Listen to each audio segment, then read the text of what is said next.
18 কোটি মানুষের দেশে সেনাবাহিনী, পুলিশ, র্যাব, বিজিবি এদের বিরুদ্ধে যুদ্ধ করার জন্য তাদের প্রস্তুতি ছিল। তাদের প্ল্যান ছিল। What does it mean? What does it means মানে তারা এই কথাগুলো বলেছে, এটা যদি সত্য হয় তবে দে হ্যাভ এ কানেক্টিভিটি।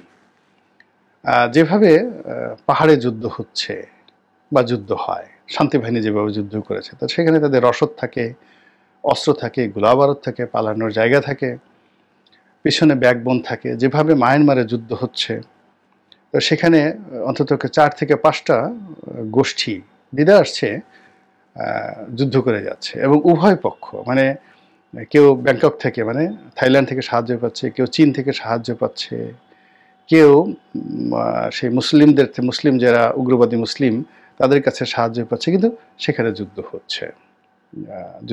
তো ওইরকম একটা অবস্থা বাংলাদেশে যদি হয়, তাহলে এই যুদ্ধের জন্য শহর, প্রথমত ঢাকা শহর, দ্বিতীয়ত চিটাগং শহর, এরপর আমাদের সীমান্তবর্তী এলাকাগুলো এবং আমাদের যে বনাঞ্চলগুলো, এইগুলো নিঃসন্দেহে তাদের একটা টার্গেটের মধ্যে ছিল। এবং এই টার্গেটের বিভক্ত হওয়ার জন্য যদি প্রস্তুতির কথা বলা হয়, অ্যাটলিস্ট কত সংখ্যা হতে পারে সেই কথা কল্পনা করলেই আমাদের অন্তরাত্মা কিন্তু কেঁপে ওঠে। এই কথা কিন্তু তারা বলেছেন।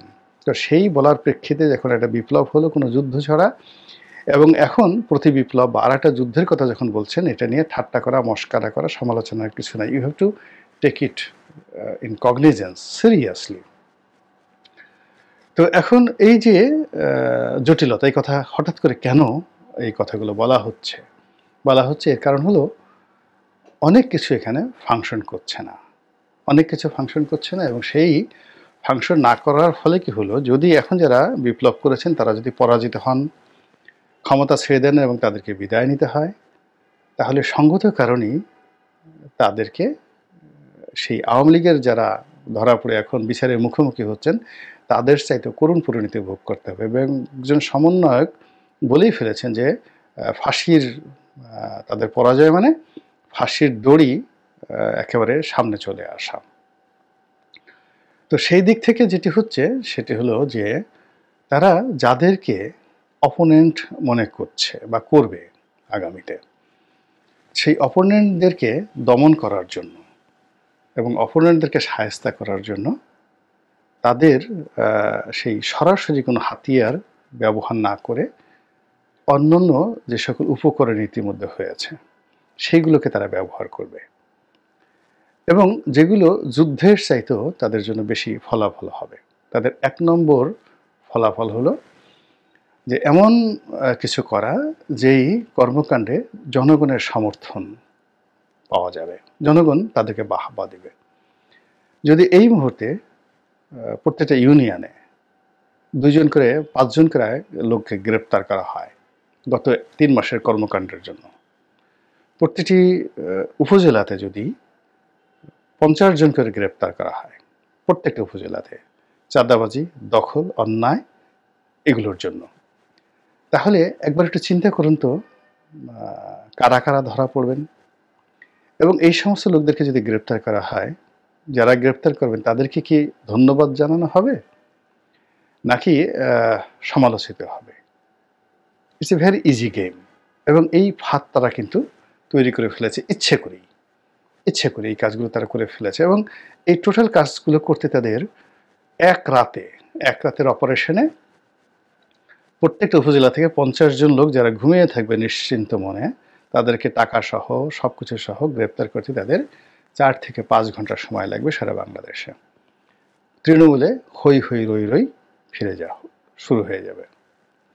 2 নম্বর হলো যে এই যে থানাগুলো পুড়েছে আর পুলিশের যে হত্যাকাণ্ড, একটা মামলাও কিন্তু হয়নি।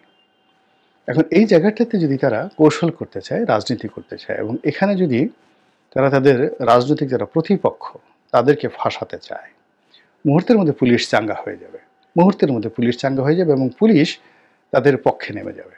আওয়ামী লীগের পক্ষে যেভাবে পুলিশ থাকে, বিএনপির পক্ষে যেভাবে পুলিশ থাকে, এইভাবে এখন ডক্টর মোহাম্মদ ইউনূসের পক্ষে পুলিশ দাঁড়িয়ে যাবে। যদি এই গত 1 মাসে পুলিশের মধ্যে যে ফ্রাস্ট্রেশনগুলো হয়েছে, যে বঞ্চনা হয়েছে, এবং পুলিশের যেটা মেজরিটি এই মুহূর্তে যারা আছে, যখন সরকার চালাতে যাবে তাকে তো রাজনীতি করতে হবে, তাকে তো এখানে দেবত্বগিরি করলে হবে না। তো সে রাজনীতি করতে গিয়ে সে সবার আগে যেটা দেখবে সেটা হলো যে এই মুহূর্তে পুলিশের বেশিরভাগ সদস্য, ধরুন অলমোস্ট 90% পুলিশের যারা সদস্য তারা খুশি হবে, অ্যাক্টিভ হবে এবং সরকারকে সহযোগিতা করবে। কি কাজ করলে?